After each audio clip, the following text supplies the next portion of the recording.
Hello everyone, welcome to our channel. दोस्तों, लाभ हानि के पार्ट 4 में आपका स्वागत है। यहाँ पर ये जो सवाल है इसमें इंपॉर्टेंट लिख लेना। यहाँ पर जितने भी सवाल है वो आपको डिस्क्रिप्शन में मिल जाएंगे, नहीं तो इसकी एक प्लेलिस्ट बना दी गई है, उसको आप चेक कर लेना, ठीक है। ये वाला सवाल, इस तरीके का सवाल जो है वो हम लोगों ने पिछले वीडियो में लगाया हुआ है, लेकिन एग्जैक्ट सेम नहीं था। वहाँ पर क्या है, विक्रय मूल्य पूछा जा रहा था, इसमें क्या है कि क्रय मूल्य पूछा जा रहा है, ठीक है। तो आपको कन्फ्यूजन हटाना है तो आपको वो वीडियो जरूर देखना पड़ेगा, ठीक है। लिंक डिस्क्रिप्शन में है। ये वाला सवाल देख लेते हैं। किसी वस्तु के 6500 में बेचने पर 30% लाभ हुआ तो क्रय मूल्य ज्ञात करो, ठीक है। यहाँ पर कोई वस्तु है कितने की, 100 रुपये की, ठीक है। ध्यान से देखना, कोई वस्तु है 100 रुपये की, उस पर क्या हुआ, 30% का लाभ हुआ, ठीक है।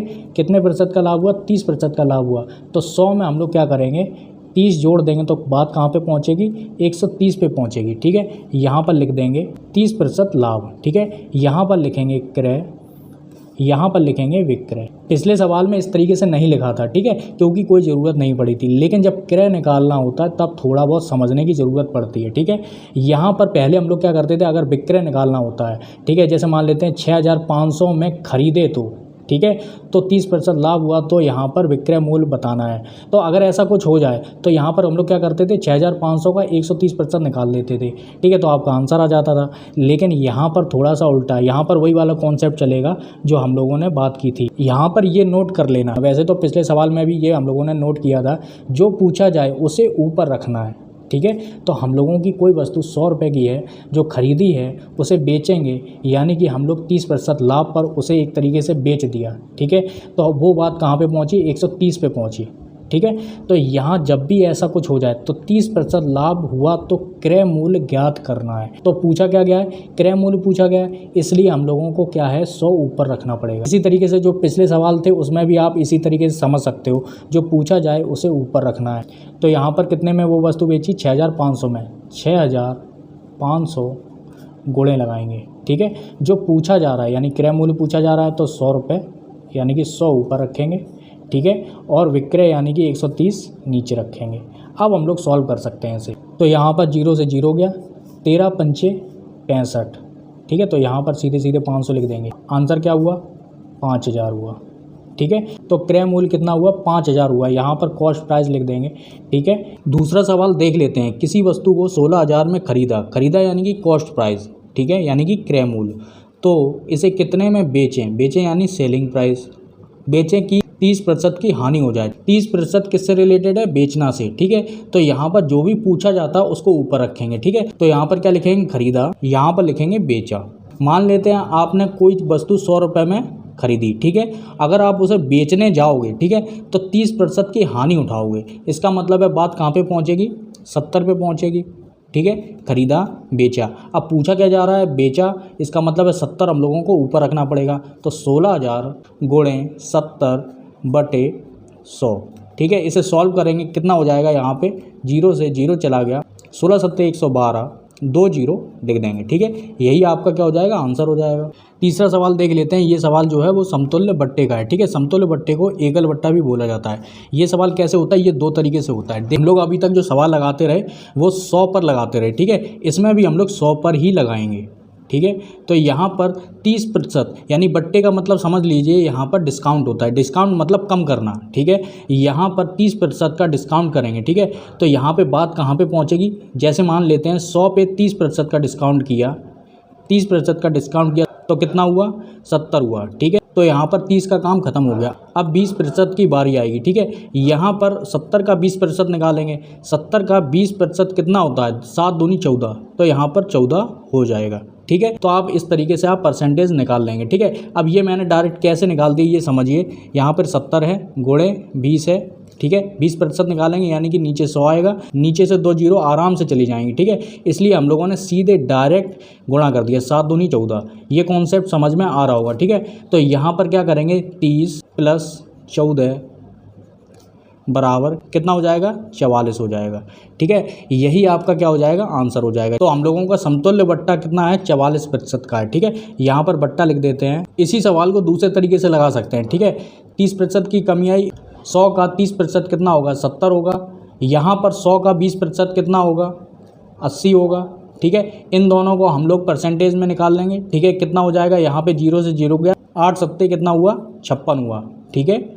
8 सत्ते 56, यहाँ पर 56% हुआ। अब 56% 100 से कितना कम है, 100 से कितना कम है, इसका मतलब है कि 100 में से 56 को घटाएंगे, ठीक है। 100 में से 56 को घटाया तो कितना आया, 44%, ठीक है। 44% की कमी आई, ठीक है। तो यही आपका क्या हो जाएगा, समतुल्य बट्टा या एकल बट्टा, यही आपका क्या हो जाएगा, आंसर हो जाएगा। तीसरा सवाल नहीं समझ में आया तो चौथे में पक्का समझ में आ जाएगा। यहाँ पर क्या है कि 100 पे बात हो रही है, यानी कि डिस्काउंट निकालेंगे 100 का 50%, ठीक है। तो 100 का 50% निकालेंगे, यहाँ पर 50%, ठीक है।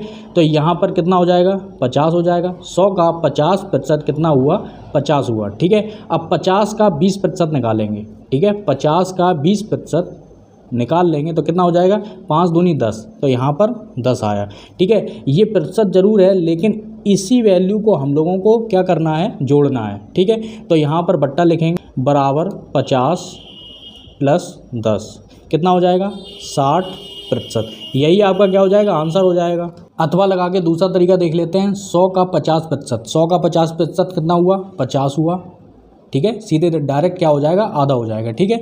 यहाँ पर गुणे लगाएंगे, 100 का 20% कितना हुआ, यानी कि डिस्काउंट होगा, इसका मतलब 80 पे जाएगा, ठीक है।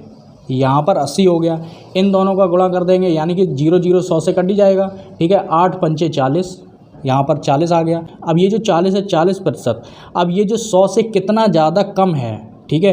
तो यहाँ पर 100 माइनस के 40 करेंगे तो कितना हुआ, 60%। यही आपका क्या हो जाएगा, आंसर हो जाएगा। ये वाला सवाल देख लेते हैं, उसमें नहीं समझ में आया तो इसमें तो पक्का समझ में आ जाएगा। देखिए यहाँ पे 100 में 30 का डिस्काउंट करेंगे, 30% का, तो कितना हो जाएगा, देखिए समझिए ध्यान से। 100 लिखेंगे, ठीक है। 100 का 30% निकालेंगे, 100 का 30% निकालेंगे, कहाँ पे बात पहुँचेगी, जाके 70 पे बात पहुँचेगी, ठीक है।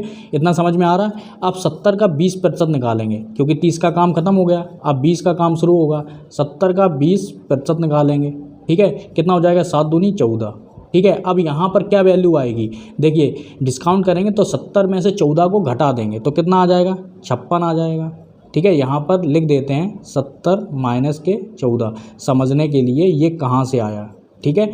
अब हम लोग क्या करेंगे, ये 10% निकालेंगे, ठीक है। 56 का 10%, यहाँ पर लिखेंगे 56 का 10%, ठीक है। 56 का 10% कितना हो जाएगा, देखिए 5.6 हो जाएगा। एक जीरो को हटाने के लिए ऊपर दशमलव लगा देंगे, ठीक है। 56 का 10% कितना हुआ, 5.6 हुआ।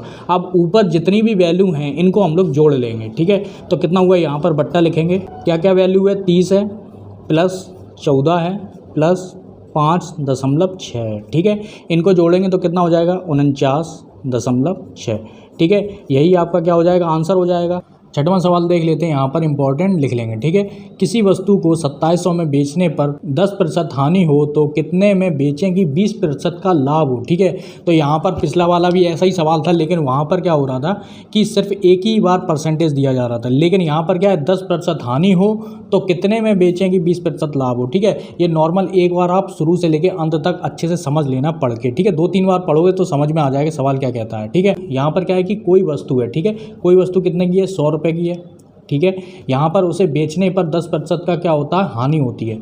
तो यहाँ पर लिखेंगे 10% की क्या हो रही है, हानि हो रही है। जब हानि होगी तो बात कहाँ पे पहुँचेगी, 90 पे पहुँचेगी, ठीक है। यहाँ पर अगली लाइन में क्या लिखा, कितने में बेचें कि 20% लाभ हो, ठीक है। तो 100 रुपये की वस्तु है तो कितने में बेचें, लाभ के लिए क्या करना पड़ेगा, 20% का लाभ जोड़ेंगे, तो यानी कि बात कहाँ पे पहुँचेगी, 120 पे पहुँचेगी, ठीक है। तो बिल्कुल अब सरल है, यहाँ पर क्या करेंगे, 2700 है तो 2700 लिखेंगे, ठीक है।